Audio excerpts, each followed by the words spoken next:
Hi, I am Dr. Melody Palmore. I am an AIDS Clinical Trials Group, or ACTG Network Investigator, committed to HIV clinical trial research. Clinical trial research is a key step on the path to developing new drugs and treatments for HIV, and ultimately to finding a cure for HIV. Unfortunately, low enrollment of women and minorities in HIV clinical trials is one of the most significant challenges facing researchers today. No amount of funding or other resources can make up for a lack of diversity among clinical trial participants. By volunteering to take part in research, you can make a difference by helping us better understand and treat everyone with HIV. In the end, those who choose to take part in clinical trials are not only helping themselves, but they are also helping future generations to come. So how do ACTG Network clinical trials work? For what are called interventional trials, participants are either given a standard of care regimen or are given a new drug or series of drugs being studied.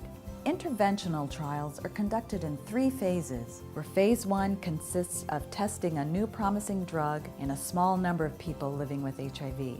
If the drug proves to be safe, we then conduct a phase 2 trial with a larger group of people to help us determine the drug's potential benefits for those living with HIV and the best dose. And you guessed it, if the phase 2 trial goes as planned, we then conduct a phase 3 trial. And for this final phase, we need a larger group of diverse individuals to participate in the trial so investigators can be certain that the drug or drugs being tested will improve health outcomes and increase the quality of life for everyone living with HIV. In addition to testing new drugs, the ACTG network also conducts what are called observational trials. Observational trials track those living with HIV over a period of time to monitor overall health and to see how the disease may or may not be affected by the aging process or having other medical conditions. As you can gather, all this research requires many, many volunteers just like you.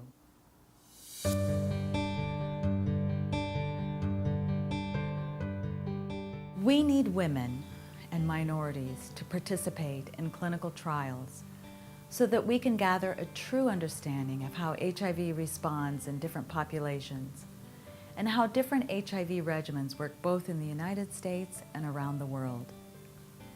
To answer some of the questions you may have as you consider whether to volunteer for an HIV clinical trial, I want to introduce you to some ACTG network investigators and study participants so you can hear from them why they advocate for and are passionate about clinical trial research. So first and foremost, why should women and minorities participate in ACTG network trials?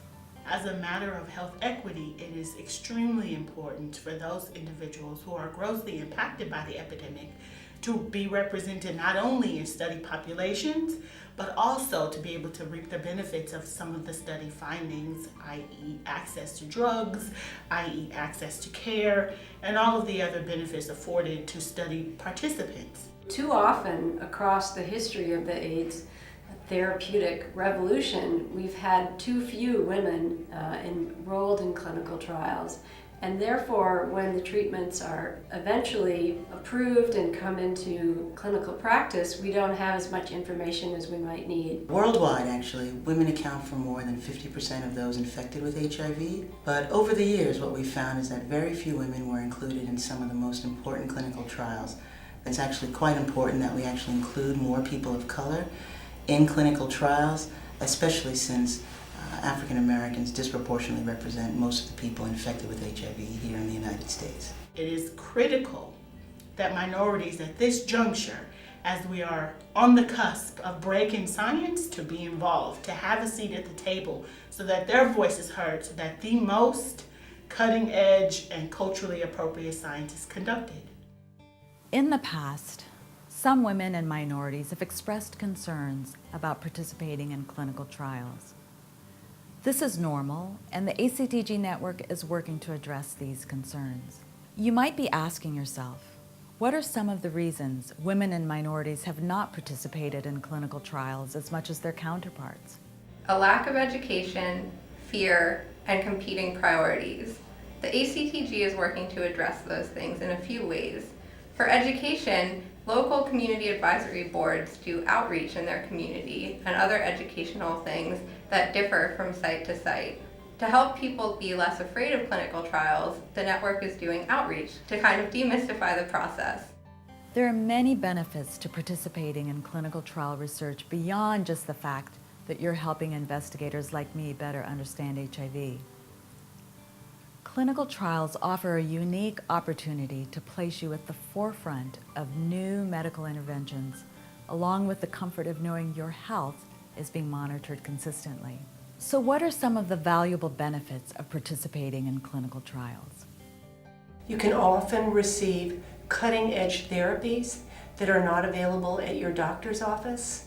And in addition, by participating in clinical trials, you can contribute to the community and help provide more information about a disease that perhaps won't help you but will help other people in the future. For myself, as a member of the community and as a member of an HIV-affected family, this is personal as well as professional. They see us as people, not as vials of blood, not as numbers, but as individuals worth taking care of and worth caring about. For some, participating in clinical trials might seem like a complicated undertaking. It actually is not as complicated as you might think. Nevertheless, we are always here to answer any and all questions you might have regarding the clinical trials we conduct. So if you decide to participate, what can you expect? Well, the first thing that happens is that the whole trial will get explained to you, and you'll sign what's called a consent form. So you might be in a group that's getting the treatment, and you might be in a group that's getting a placebo. A lot of progress has been made in the last 20 years to make sure that studies do not hurt participants. Every study, before it can open, must be reviewed by an institutional review board, which consists of doctors as well as members of the community who review the study to make sure that it's ethical and being conducted in the safest possible way. And our community advisory boards, or CABs, actually review protocols before they are in their final stages to make sure that the study would be conducted with both respect and the safety concerns at the foremost. All of the risks and benefits are really closely monitored, and you'll have the opportunity during the informed consent process and throughout the study to ask any questions that you might have, and the whole thing will get explained to you in a lot of detail. In closing, I want to thank you for taking the time to learn a little bit more about the valuable research we conduct across the ACTG network. As I mentioned before, we need your help to ensure that our clinical trials are representative of the entire HIV population.